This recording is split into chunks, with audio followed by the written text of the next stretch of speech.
As a kid, I loved Monopoly. I was great at it, too. I was very nearly unbeatable. I remember one game looking down at the board and wondering how I was ever going to win. My mother had just pulled a $500 bill out from where she'd hid it between the couch cushions. My stepfather's hotels were crowding two sides of the board, and my houses on Mediterranean and Baltic just weren't paying off. How could this be, I thought to myself. I'm a smart kid. I'm great at Monopoly. But the odds were stacked against me, and the situation seemed impossible. But that's what made me such a great Monopoly player, I guess. Somehow I'd always pull out a win in the end. Thinking back, I don't remember losing a single game. At some point, we all need to come to terms with the fact that maybe things didn't happen quite the way we remember them. As humans, we're just not that great at telling what's true from what we want to be true. Let's be frank. I was 10. I probably sucked at Monopoly, but I remember being awesome. As Yale neurologist Dr. Stephen Novella notes, our memories are not an accurate recording of the past. They're constructed from imperfect perception filtered through our own beliefs and biases. Our memories serve more to support our beliefs rather than inform them. We're not great observers, we humans. We tend to pay far more attention to data that confirm our preconceived notions than to details that don't fit our theories. We have an overwhelming tendency to remember the hits, but forget the misses, presumably why people like Sylvia Browne and John Edward remain so popular. It's for this reason that independent confirmation is one of the cornerstones of science. I'm not a scientist, but I do think of myself as a science cheerleader. And science needs cheerleaders for a couple of reasons. First, because it's important for everyone to have a basic scientific understanding. Professor Art Hobson put it this way: the most important decisions in industrialized nations concern science and technology, and in democracies, the citizens decide. The second reason that science needs cheerleaders is that it's so often maligned. It's common to see scientific skepticism portrayed as cold, unfeeling, antithetical to compassion or human emotion. Those with a penchant for whimsical nostalgia stubbornly insist that life was better and that times were simpler before science got all muddled up in society. Could it be that they're right? Science is the study of ourselves, our universe, and our place in it. Science is curious by nature, for its goal is to figure out what's really true. But for the same reason, it must also be skeptical. It insists that we shouldn't simply take claims at face value, but that instead we should proportion our belief in a proposition to the evidence that supports it. A series of studies conducted in the 1980s found that roughly 80% of people consider themselves above average drivers. A similar Australian study in 1987 found that only 1% of Australian workers consider their workplace performance below average. Unless I badly misremember how statistics are meant to work, it seems to me that something near to half of them are badly mistaken. The way we see the world is clearly colored by many things. Our own ego is foremost among them. Perhaps we can be forgiven when it comes to Monopoly games if we see ourselves through rose-colored glasses. When our callous assumption that we outperform our contemporaries affects the quality of our work and the safety of our driving, perhaps concern becomes warranted. But what about when it really counts? What if your child is sick? There are clearly many cases where we simply cannot afford to let our petty biases affect the way we see the world. And that is where science comes in. While it's true that public support for science has remained generally high over the last several decades, and scientific literacy has been increasing, there have been some troubling developments in the popular media and in culture at large. The image of the mad scientist is deeply ingrained in our culture, and certainly probably dates to Mary Shelley's celebrated Frankenstein, in which the relentless pursuit of knowledge leads inexorably to unspeakable horrors. These ideas aren't new ones. They've been with us for hundreds of years. Here's the problem. Science is widely seen as unnatural, inaccessible, or even sinister. Scientists themselves are viewed as closed-minded, arrogant, superior. That's a problem. What's the common thread here, aside from being totally awesome, that is? Any guesses? As unbelievable as it may seem, all of these stories are riddled with anti-science, anti-reason messages. Even in science fiction, the genre that inspired so many of the technologies and conveniences that we take for granted every day, it's common to see science portrayed as sinister and destructive. I'll give you just a couple of examples. In Star Trek, seen, and rightly so, as a celebration of human ingenuity, we see Mr. Spock set up as a straw man, his much-lauded Vulcan logic inevitably knocked down by Kirk's emotionally driven human pluck. When it comes time to choose between thinking with your head and thinking with your heart, the message is clear. Human emotion wins every time. In Jurassic Park, the audience is treated to a vision of what happens when scientists play God. As in Frankenstein, disaster is the inevitable result of scientific excess. In Lost, John Locke constantly admonishes the other characters to have faith. They're all on the island for some mysterious purpose. And, because it's a fictional story, it turns out that he's right. And then there was that episode of The X-Files that showcased a faith in the supernatural triumphing over the skeptics. Which one was that again? Oh, right. All of them. Don't get me wrong, I love The X-Files, but seriously, it had to be a monster every time? Even Scooby-Doo, longtime favorite of skeptics of the paranormal, isn't blameless. Recent adaptations of the series are much more likely to feature real monsters than grumpy old groundskeepers who would have gotten away with it too if it weren't for those meddling kids. But probably the most egregious example of anti-science rhetoric in popular fiction these days, in my opinion, is found in Ronald Moore's 2003 reimagining of Battlestar Galactica. The emphasis of faith over reason was a thread that wound its way through the entire series. What's worse, the final episodes first hinted, then proclaimed that in a society that embraces science and technology, a technologically driven holocaust is inevitable. This has all happened before, we're told, and it will all happen again.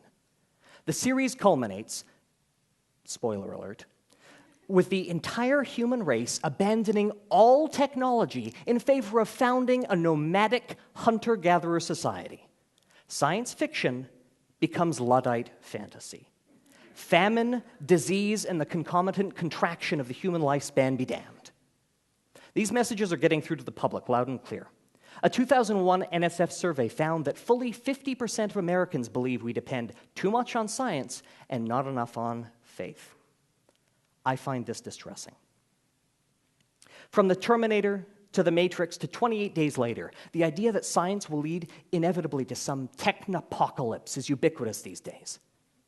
And after all, why not? Isn't there a grain of truth to the idea?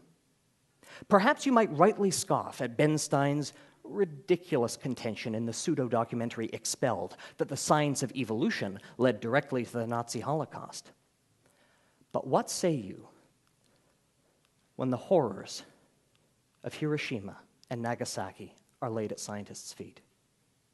Who can help but shiver upon hearing Oppenheimer's words? I am become death, destroyer of worlds. How can we answer such a charge? In the Garden of Eden, Adam and Eve were forbidden the knowledge of good and evil, but their curiosity got the better of them. According to this story, it was our thirst for knowledge that led to the fall. Curiosity, we're told, is what killed the cat.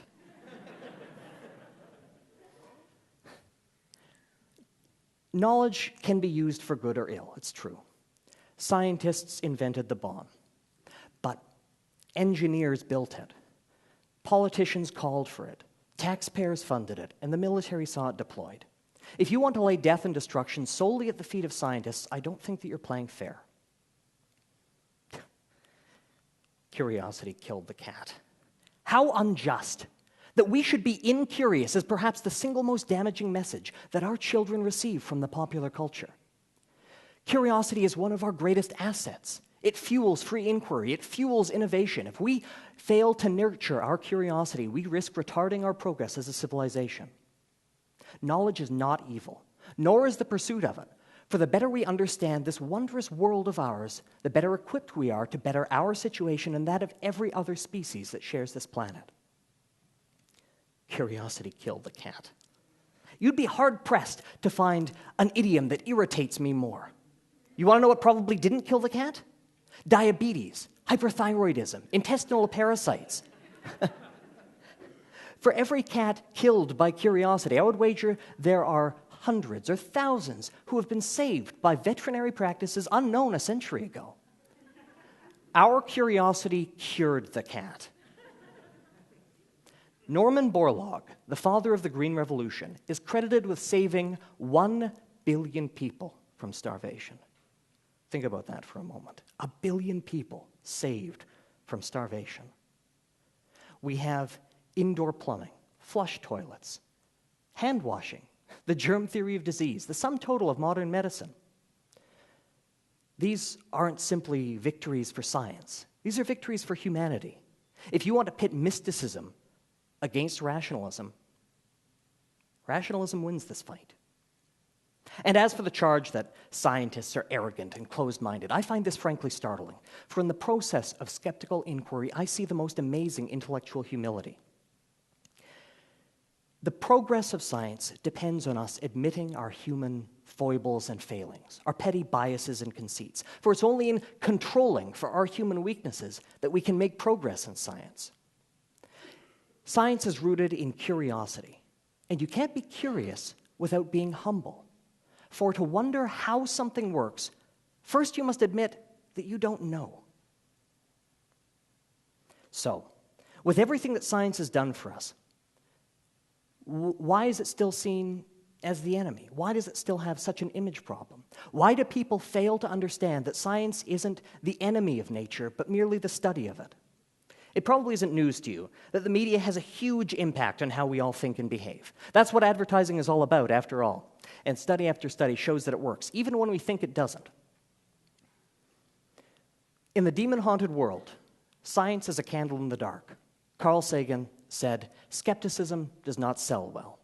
He laments that a bright and curious person who relies entirely on popular culture to be informed about something like Atlantis is hundreds or thousands of times more likely to come upon a fable treated uncritically than a sober and balanced assessment. In a culture so steeped in irrationality, a culture that prizes faith over evidence, it can be hard to make progress in promoting science. So, what if our stories had skeptical, pro-science messages?